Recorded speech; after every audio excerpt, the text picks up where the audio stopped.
quorum, so we'll get going. Let's start with House Resolution 1332. Representative Hughley.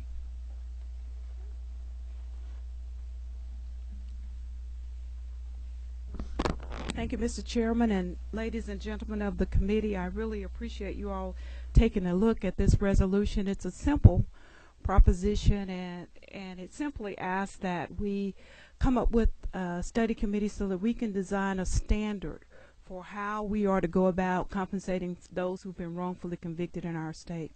Unfortunately for me, I've done 2 of these compensation resolutions under 2 different speakers with 2 different chairs of appropriations with 2 different secretaries of state, and each process is different. We don't have a standard in terms of how we are to value a person's life incarcerated wrongfully. There is no standard for that. So in each instance, we had to kind of come up with something that we could agree upon. And so 28 other states and the federal government have figured out a standard for how those cases are to be handled. And I'm just asking that we have a study committee so that Georgia can create its standard such that regardless of who the person is or who happens to sit in whatever seat, they all be treated the same. If you look at our compensation resolutions, we did one for $400,000, we've done one for $700,000, we've done one for $1.2 million, $1 million, whatever. But there is no common factor that you can point to and say this is what it's based on. And I just feel that in the interest of legislators who may at some point in the future have to go through that process, there should be some standard for them. Thank you for bringing the resolution. I think it's long overdue. I don't know that it would fit into the category of a formula or a standard, and of course you're going to get disparate views on should we do this at all. But I remember sitting as a member of the General Appropriations Subcommittee for several years, and where we had at least more than one of these, and it ended up being really a completely arbitrary recommendation of the subcommittee to the full committee on what the number should be and why. And all you really had to go on, as I recall, this was several years ago, were just the particular factual circumstances, which of course is appropriate. But then you ended up comparing it to previous cases, previous situations. Was it an apples-to-apples comparison? Sometimes yes, sometimes no. But you really had nothing to go on. So I appreciate you bringing this resolution. It's long overdue. We need to figure out an approach, I think is probably the word that I would use, but you know, others can approach it in a different manner, but we have to start somewhere, and this is the place to start. So questions from members of the committee. Mr. Sessler. Mr. Chairman, I appreciate you bringing this.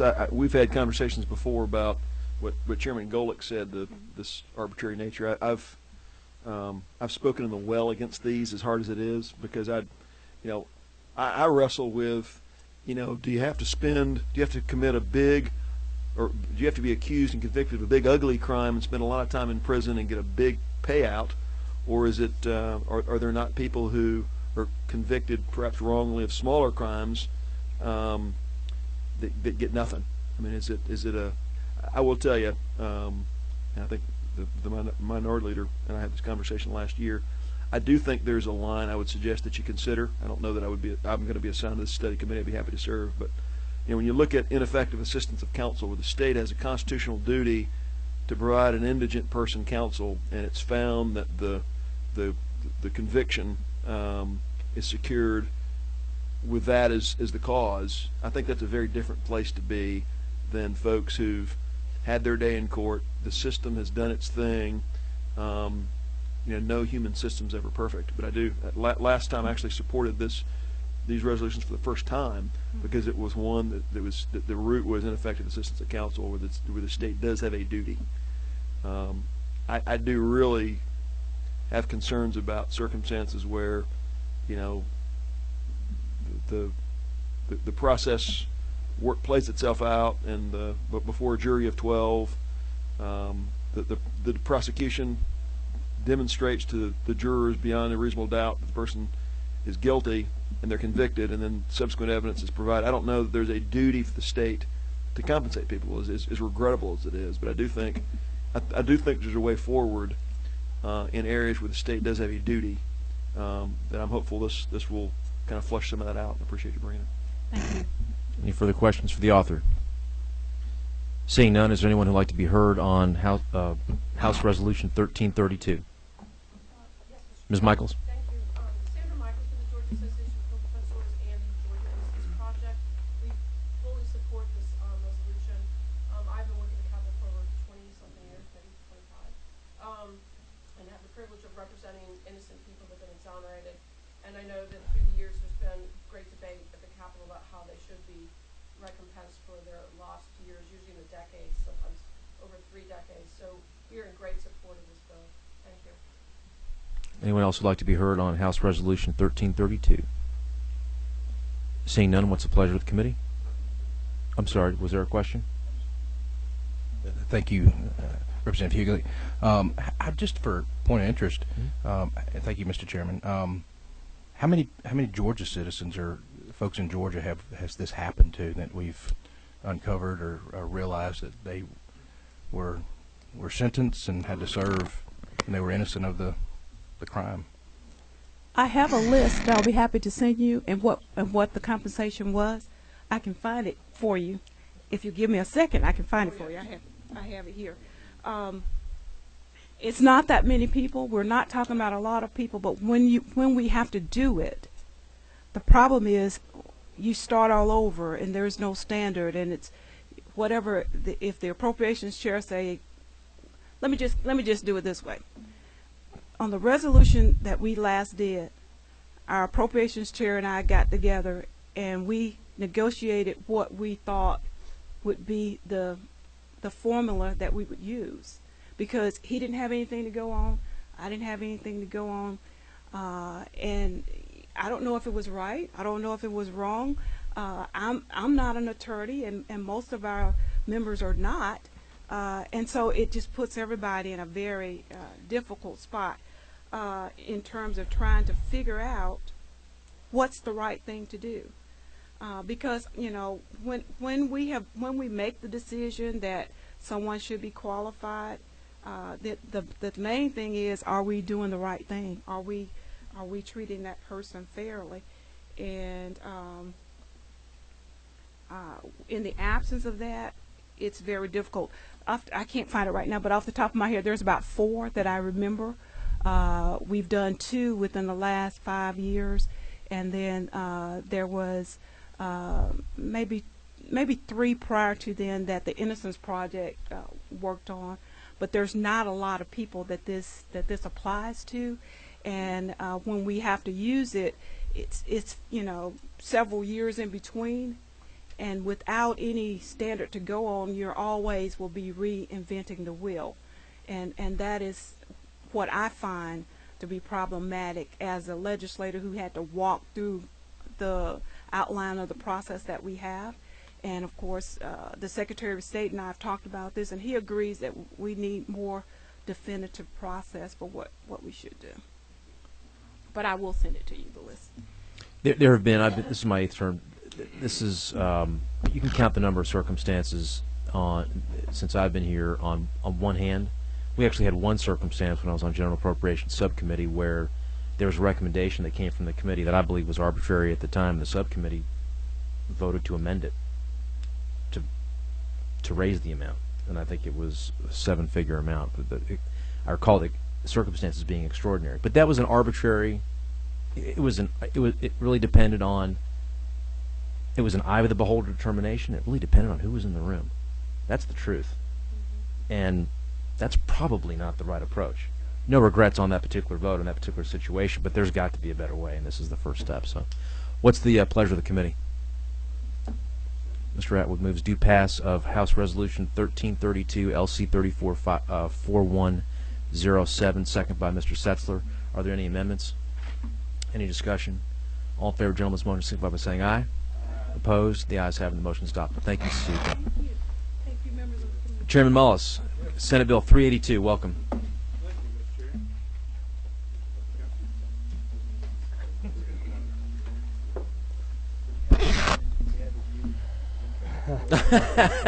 Wait. Did you hear my music today? It's Crazy Train today, but anyway. It's kind of how we feel in these days, you know? You know, that just opens the door to so many. I'm going heavy metal this year. All right. Now we know. Mr. Chair, what an honor, and Madam Leader, and what a distinguished group of legislators I'm proud to be before you today. We have a kind of a new crime that's happening, and it's becoming a kind of a criminal ring, and it's retail theft, and it has to do with refunds. And last year, the United States alone lost over $8 billion in refund theft alone, and in Georgia's hundreds of millions of dollars. So we know that affects prices, that affects law enforcement, and we working with the retail industry, we have proposed that illegal acts that pertain to this, or falsifying your identification or using somebody else's identification, and of course we use the $500 mark as if it's a misdemeanor, or over $5 if it's a felony, just like a lot of other theft crimes. And that is a nutshell in the legislation. There is I think a committee sub and some corrective language that Arch has that I'd be glad to stand aside and let you discuss that if we need to. I know, and we discussed this earlier just for members of the committee. There is a substitute that's in the process being drafted. Council discovered just some structural and some drafting issues that really needed to be addressed before we moved anything out. I know that as a general matter, the bill attempts to go ahead and track what we have been doing the last few years in the governor's initiative on criminal justice reform, and adhering to that as much as we can. Is that a correct statement? Sure, absolutely. And what I'll do is ask for questions from members, and then I'll probably ask council to go ahead and just very briefly summarize just the issues that will probably be addressed in the sub. We can't, we will go ahead and proceed to a motion on that next meeting, but I think it's important that we go ahead and have a hearing today to do the due diligence, and then be prepared to vote on a substitute expeditiously at our next meeting. Thank you, Mr. Chair. So any questions for the author on Senate Bill 382? Seeing none. This is the kind of due diligence I like. I certainly appreciate that. Mr. Chairman, we aim to please, and if you wouldn't mind just taking a very brief mental snapshot of all the members of the committee here who have engaged in that very expeditious due diligence and Mr. Chair, let me support. tell you that anything I can do in my little old committee in the Senate for y'all, please let me know. Okay. Thank you very much. It's very gracious of you to make that offer. If I need to return in the near future, I'll be glad to. Just let me know. Okay. Thank you, sir. We Thank you. appreciate that very much.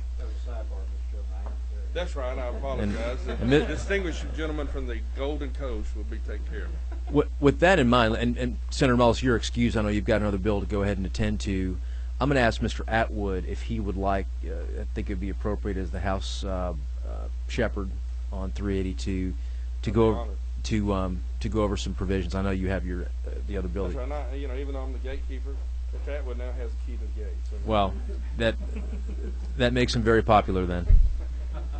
Thank you, Chairman Mullis. Representative Atwood, thank you for standing in. Thank you, Mr. Chairman. To follow up on what Senator Mullis has with the combating the problem, specifically what 382 does. Am I on? Okay. Specifically what 382 does, a little bit more detail.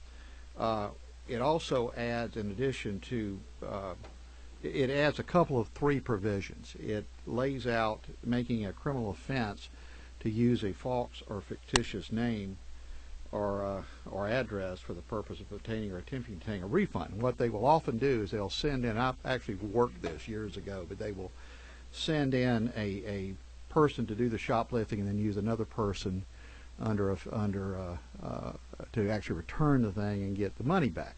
And of course stores want to have a liberal policy of people being able to return it.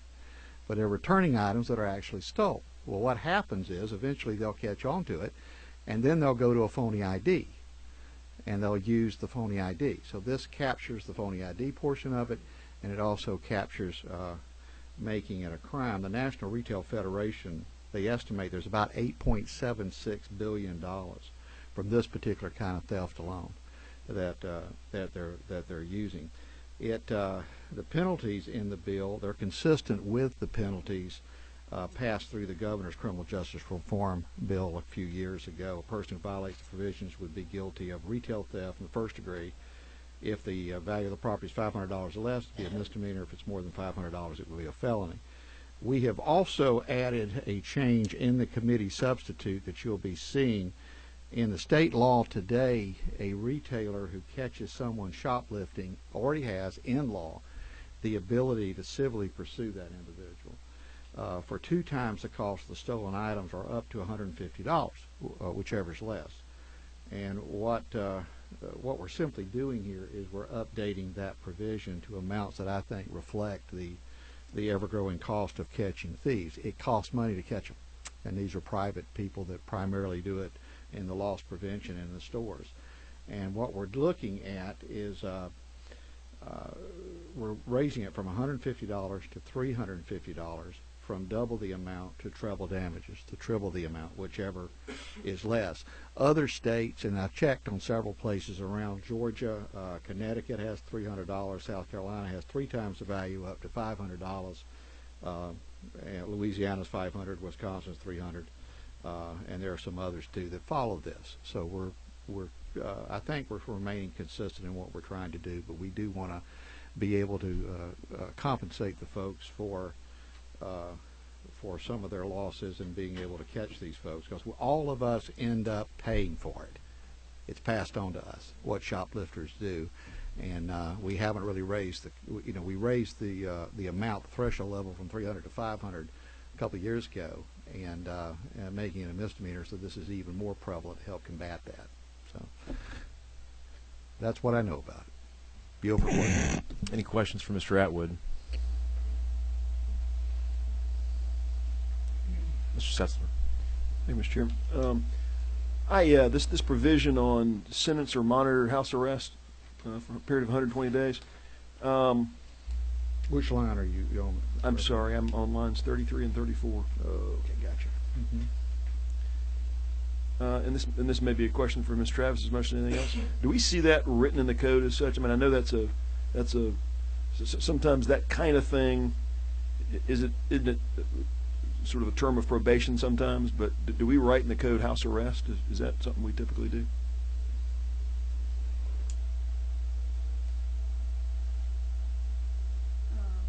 The language is mirrored, and it's taken from the shoplifting statute, and I'm trying to find what line is it on? 33 and 34. And it actually mirrors the language that's in our shoplifting statute. A lot of the language in this code section is taken from the shoplifting statute. Okay. I gotta tell you, for what it's worth, I thought the same thing, that this was odd, and I wasn't sure it was right. I'm still not sure it's right, but it is replicas of what we've done elsewhere. And we probably haven't opened the shoplifting statute up in a lot of years in this committee. I don't recall seeing that. I wasn't sure if there's any other parallel. What does it mean to sentence someone to house arrest? Is that something that happens all the time? I got judges here that. We actually did open this up, and we did Okay. Right.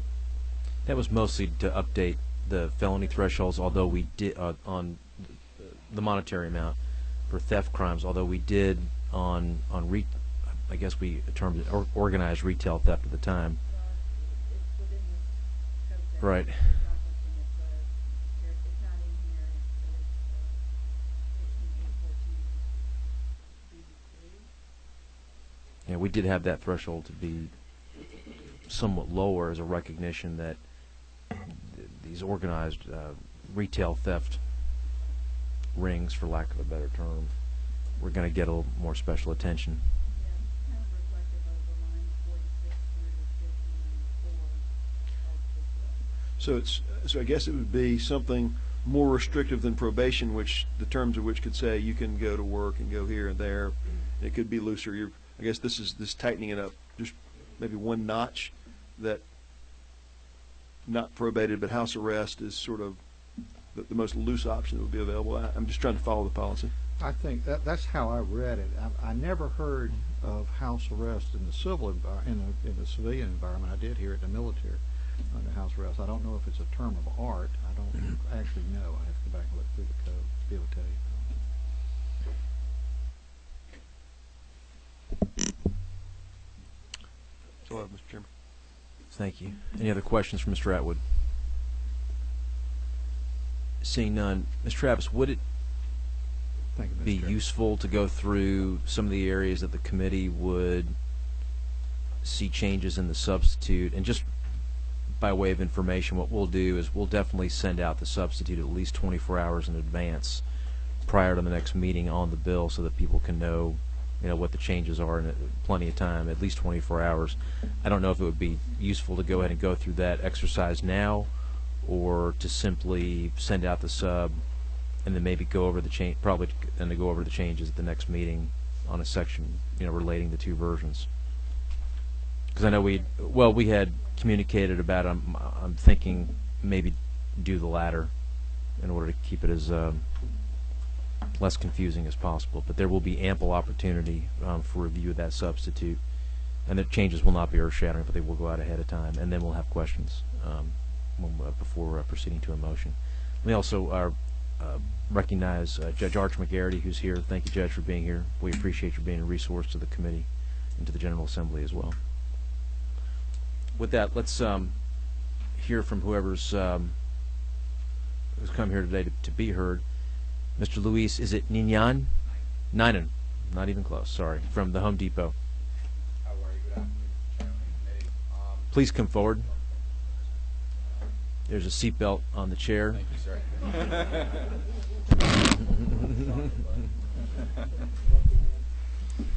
Good afternoon. My name is Louis Ninan. I am the Corporate Investigations Manager for the Home Depot. Specifically, I manage the Organized Retail Crime Investigations teams. 3 to 4 years ago, individuals would steal product from Home Depot and resell that product to pawn shops, contractors, convenience stores, and other fence locations for pennies on the dollar, sometimes at 25% of its retail value. Since then, the black market for stolen goods has changed. Currently, the demand on the black market is for Home Depot store credits. These store credits are generated by refunding merchandise to our stores without a receipt.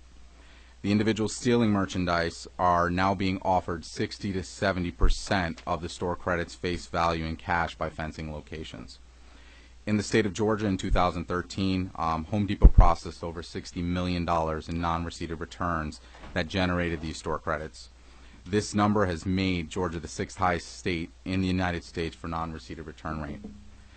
Home Depot has taken proactive steps to try and prevent the refund of stolen merchandise in our stores. We've spent millions rolling out software into our point-of-sale systems, a company-wide validation system. It uses smart logic to deny returns to individuals that have stolen merchandise or who are part of a theft ring. The system has been effective, but has only been effectively able to identify 1.78% of the total non-receipted returns rate. Since we've rolled out this system, what this system has taught our honest customers to do is to keep their receipts. What this has taught our criminals to do is to find new licenses, create new driver's licenses, or use someone else's license. Each of these IDs that they're using, that these criminal entities are used once and thrown away to circumvent the system. Currently, right now, my Organized Retail Crime Investigations team is investigating 4 individuals that are switching UPCs in our stores all the way from Texas to South Carolina and from Tennessee to Florida. These individuals, they've refunded about $2 million in stolen merchandise in the state of Georgia in the last 2 years. To put this in perspective, that's $2 million in lost sales for the Home Depot, which equates to lost sales tax revenue for the state of Georgia. This investigation has been going on for 4 years, and the Home Depot has not been able to find a prosecutorial body that can effectively prosecute these individuals for the whole scope of the crimes. Finally, in 2013, the investigation team was forced to go to the United States Secret Service to pursue federal charges against these individuals. Although the 2-year exposure is $2 million with this group, the overall impact to Home Depot over the last 4 to 6 years by these 5 individuals is closer to the $6 million mark. This bill will be pivotal to help prosecute those individuals who are using these altered, fictitious, or false IDs to refund stolen product. This will allow our prosecutors to pursue the individuals stealing the product, but also those that are refunding the product as a part of an organized crime entity. So just to recap really quickly, right now we have the ability with Georgia state law to prosecute those that are stealing from our stores. But what happens is this product then gets transferred to what we call a middleman or offense, who then goes and refunds that product to get that store credit.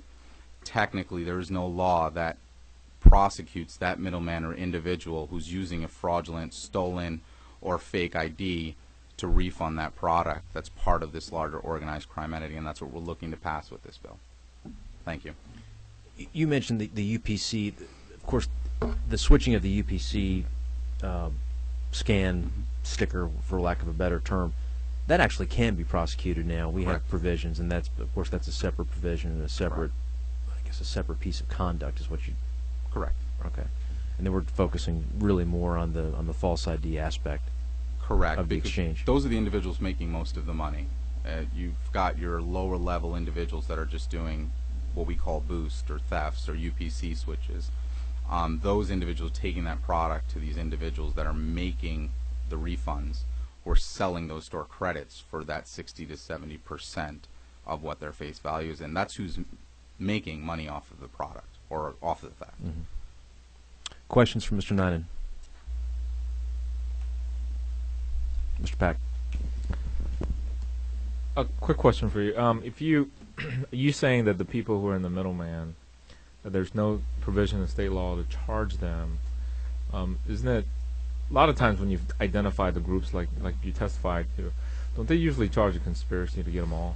Correct. So what that requires then is, currently with this case that we're going with the United States Secret Service, is it requires us to first apprehend the individuals on the lower level who are stealing the product, flipping those individuals, putting them, having them wear body wires, going and selling that product to prove intent of the conspiracy with the middleman, and then bringing them into the entire organization. Right now with this is we're able to prove through our data that that product is being stolen by 4 individuals. The transfer of store credits or the possession of store credits is going to that middleman, and we're talking about hundreds of thousands of store credits. And then that person is using fraudulent IDs to refund that product to obtain that store credit. So that's where we're trying to bring them into the entire organized entity without having to be put too much pressure or time on law enforcement resources to go after this entire entity as a whole to prove intent between the middleman and the boosters. If I may follow, what's the average value of the returned item? Anywhere, our usual average is anywhere from $300 to $800 each return. So they would take multiple items that are stolen and return them as one transaction. So each store credit is worth anywhere from $300 to $800 per return. I see where you're trying to go, and I see why there might be a need for that. I'm just not sure if you have a misdemeanor as a first crime that's enough leverage to actually flip somebody. So I'm trying to understand if whether or not this bill is really going to advance the cause that you're trying to address. Because what we're hoping to do is that what you'll see from each return transaction with these organized entities, they are larger averages. So you're going to look above that $500 mark almost every single time. Mm-hmm. The smaller entities that aren't as organized as the example I gave before, those entities will be charged with a misdemeanor or be brought in for those fraudulent refunds. But these larger entities have larger average returns. They will be charged with that felony mark above $500 and be brought into the overall scheme of the theft than the fraudulent deal. It's an additional charge to charge them with to bring them in. Thank you. Any further questions from Mr. Ninen? Seeing none, thank you. Thank you for making the trip. Thank you for your testimony. Judge McGarity, I see you've signed up here. Did you want to have some comments on Senate Bill 382? Be very brief. I'm here to speak on behalf of the Council of Superior Court Judges, who takes no position on the bill. We just don't feel like we need to not comment on some things we think that need to be clarified. I'm operating off LC 287136S. That's what we have. All right, good. For now. On line, I'll start at line 29.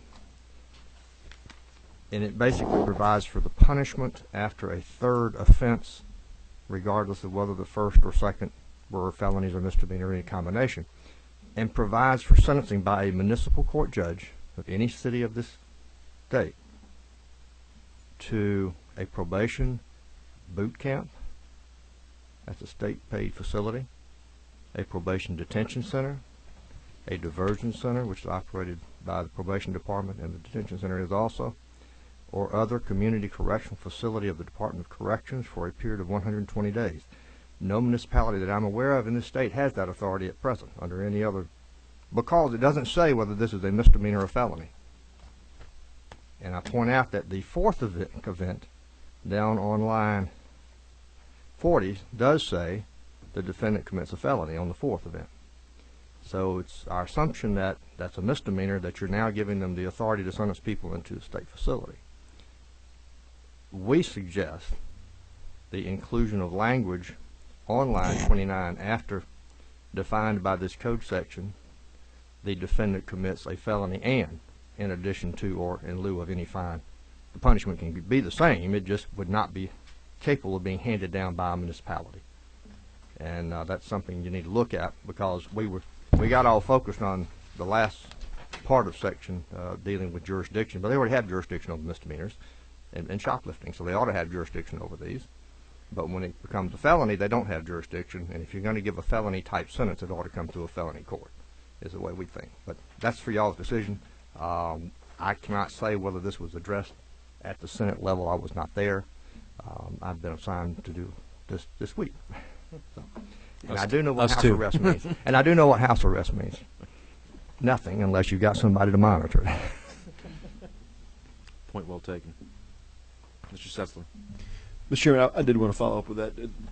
Just as a matter of practice, what does that mean? How is that used? Is that a meaningful tool? Is it sort of antiquated in the code? It is a meaningful tool. I find it's helpful with young people that have parents who are willing to step up to the plate and monitor them. I also use electronic monitoring. Prohibiting them, I do it on bonds. Young people that don't have jobs, they don't have guidance, they don't have to be hanging out anywhere except home. And we make exceptions for excuse me, doctor's appointments, emergencies. Meeting with your attorney may take you inside the excluded zone, and you have to get authorization to come in the excluded zone. But without electronic monitoring, house arrest is only as good as your probation officer, if you have one, or if it's a prior to a conviction, and you have no one actually monitoring bond except the bondsman, which they don't do a lot of monitoring. He doesn't make sure you show up to court. That's what their concern is. So if you don't put electronic on them at the front end before conviction, after a conviction, house arrest usually is got to be enforced by a probation officer. If at felony level, you can do it. With a misdemeanor level, you're just paying for that service because it's going to cost you more to have someone make sure they don't leave the house. And the electronic way is the best way to do that. So rather than just leaving it up to a judge to potentially probate this and allow them to stay anywhere they want to stay in the state of Georgia, or set other provisions, specifying house arrest as a more limiting condition is a meaningful approach, it sounds like. I would use it if you've got someone who has a job and you don't want them to lose their job. It's hard to get a job after you go in jail and come back out. Let them have their job, but after they conclude their day activity, they go home, they're under house arrest. They have to go. I did have it where I put them straight from work, and you had to go straight home, no deviation, no stopping by the grocery store, no go buy cigarettes or whatever. You go home, and then next day you go to work, and that's house arrest. And I asked the question because does the house arrest, I know in a probation situation, you could say you go to work, you go to work, go to church, see your attorney, otherwise you're on house arrests. Those are your probation conditions. Does this language give judges the flexibility they need as it's drawn here on lines 33 and 34 to allow someone to go to work, or are they really truly stuck in their house? Well, it can be it's not defined as I understand it under the Georgia Code what house arrest means. I never had a class, I've been on the bench 19 years, where they said, now this is one of the things you can do. It's just one of the things, Judge, we'll take house arrest rather than go to jail, and they just think that's better for them. Right, and that's really the line of my questioning, Mr. Chairman, is that I think we all get that in the context of probation, but in the context of you can go to this kind of facility, or be on house arrest, what does house arrest mean? And I don't want to belabor the point, but to me it means you stay in your house and you don't go to work and you don't go, you're really stuck there. And Does that need to be fleshed out? It's just a question. I think any judge, and this is one thing that we always stand up for, is discretion, is to have flexibility to mold the sentence to the circumstances. If it's not a sentence that the defendant feels that he's suffering from or she's suffering from, it's not much of a sentence. And if you put someone under house arrest and you have no means to enforce it, to know when it's violated, then it means nothing. So I've crafted with electronic supervision primarily, and I don't do it very often. It's very unusual. I mean, we're talking about in this situation, if you don't change the language, could be someone who's committed 3 misdemeanors, and you're still not putting them in jail, but they're still doing the same thing, same crime. So they're not getting the message. I tell my lawyers that it's a ladder approach in my courtroom, and first step of the ladder is this punishment, second step is this. We can't go backwards, and we can't stay the same. We've got to ratchet it up every time until we get your attention, and sometimes that means incarceration. I have given someone a ride in a sheriff's patrol car, just so they would know what it would look like if I put them in jail the next time. That's what it looks like to be in the back seat with no handles and handcuffs. It's not a pleasant ride, but you need to think about it, because I'm not picking, you're not picking your roommate every morning or every night. Breakfast is at 5 a.m. Your choice, no. You get what they serve you. Mr. Atwood. I passed, Mr. Chairman. Okay. All right. Any further questions for Judge McGarity? Seeing none, thank you, Judge. Thank you. We'll keep your thoughts in mind as we go ahead and do the redraft on the substitute, which again we'll send out plenty of notice for the next meeting. There are a few bills that are in subcommittee. I would encourage subcommittee chairs to please, please get those meetings going sooner rather than later, given that the clock is ticking. And with that, we're adjourned. Thank you very much.